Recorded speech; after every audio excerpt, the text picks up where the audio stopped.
স্বনামধন্য জনপ্রিয় চিকিৎসক, যিনি বাংলাদেশকে একটি ঔষধবিহীন সুস্থ জাতি বিনির্মাণের পথে নিয়ে যাওয়ার প্রত্যয় নিয়ে এগিয়ে যাচ্ছেন। তো তার এই জনপ্রিয়তাকে পুঁজি করে একটি স্বার্থান্বেষী মহল সামাজিক যোগাযোগ মাধ্যমে অজস্র ভুয়া পেজ খুলে তার নামে বিভিন্ন মানহীন নিম্নমানের ঔষধ বিক্রি করছেন এবং মিস্টার জাহাঙ্গীর কবিরকে একজন অন্য টাইপের ডাক্তার হিসেবে চিহ্নিত করছেন, যেগুলোর সাথে তিনি সম্পৃক্ত নন। মিস্টার কবিরের নামে হাজার হাজার ভুয়া ফেসবুক পেজ চালু রয়েছে, যেই বিষয়গুলো উল্লেখ করে বিগত 26/4/2025 তারিখে বাড্ডা থানায় দুটো আলাদা আলাদাভাবে জিডি করা হয়েছে। অত্যন্ত দুঃখের বিষয় হচ্ছে, তার নামে হাজার হাজার ভুয়া ফেসবুক পেজ চালু থাকলেও তার যেই ভেরিফাইড ফেসবুক পেজ, যেটার 3.6 মিলিয়ন ফলোয়ার সংখ্যা, তার রোগী এবং অন্যান্য যারা সেটার সাথে সম্পৃক্ত ছিল, সেই ভেরিফাইড ফেসবুক পেজটি বন্ধ করে দেওয়া হয়েছে। অথচ তার নামে ভুয়া যেই পেজগুলো করা হয়েছে সেই পেজগুলো চালু আছে এবং সেখান থেকে অত্যন্ত নিম্নমানের ঔষধ বিক্রি করে জাতির স্বাস্থ্যের সর্বনাশ করা হচ্ছে এবং জাতির সাথে প্রতারণা করা হচ্ছে। এই বিষয়গুলো নিয়ে 26/4-এ জিডি করার পরেও কোনো পদক্ষেপ নেওয়া হয় নাই। কোনো পদক্ষেপ না নেওয়ার পরিপ্রেক্ষিতে মিস্টার জাহাঙ্গীর কবির বিটিআরসি বরাবরে দরখাস্ত দিয়েছেন বিগত 12/5/2025 তারিখে।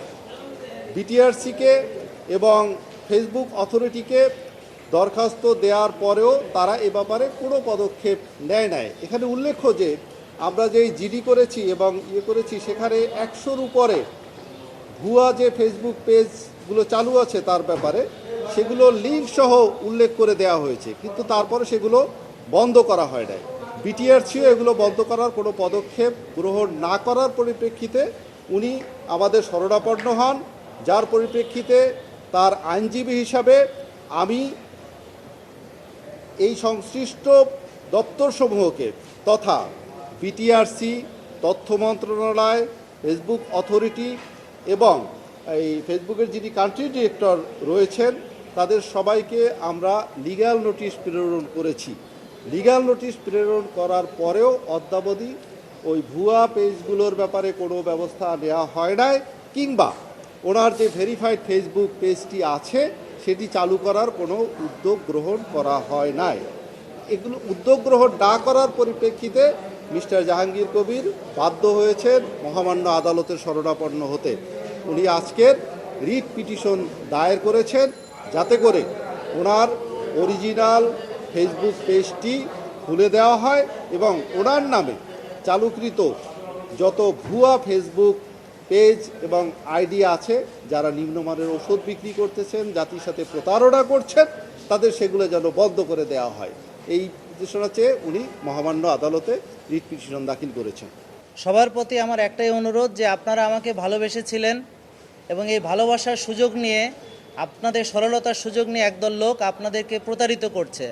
আপনারা সবাই সচেতন হবেন এবং আপনারা আমাকে ভালোবেসেছিলেন কারণ আমি ওষুধমুক্ত সুস্থতার কথা বলে এসেছি এবং লক্ষ লক্ষ মানুষ সারা পৃথিবীতে যারা আমাকে ফলো করেছেন তারা আজকে ওষুধমুক্ত হতে পেরেছেন বিধায় আপনারা আমাকে ভালোবেসেছেন। সেই আমাকে আজকে দেখানো হচ্ছে আমি বিভিন্ন রকম ওষুধ বিক্রি করি।